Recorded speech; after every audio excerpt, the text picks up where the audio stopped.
Provisions under the charter of 1600। पहला provision ये था कि इसकी ड्यूरेशन थी 15 साल।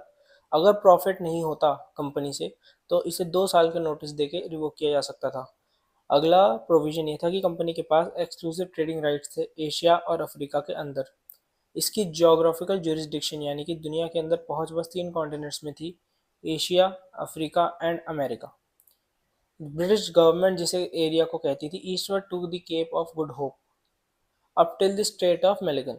अगर इस एरिया के अंदर ब्रिटिश को कोई भी ट्रेड करनी होती थी तो फिर उसे ब्रिटिश गवर्नमेंट की लाइसेंस की बहुत ज़्यादा ज़रूरत थी। इस अगर नहीं होता लाइसेंस तो ईस्ट इंडिया कंपनी वहाँ पर ट्रेड नहीं कर सकती थी। अगला प्रोविजन ये, जो भी ट्रेडर्स ऑथोराइज नहीं है गवर्नमेंट के द्वारा उनके शिप और उनके गुड्स छीन लिए जाते थे। कंपनी के जो भी अफेयर्स होते थे उन्हें डेमोक्रेटिक मैनर में हैंडल करना कंपलसरी था। जितने भी मेंबर्स थे ईस्ट इंडिया कंपनी के उन्होंने एक जनरल कोड बनाया जहाँ पर हर साल एक मीटिंग होती थी जहाँ पे गवर्नमेंट और 24 डायरेक्टर्स को बनाया जाता था और उन 24 डायरेक्टर्स और गवर्नमेंट ने मिलकर कोर्ट ऑफ डायरेक्टर्स बनाया।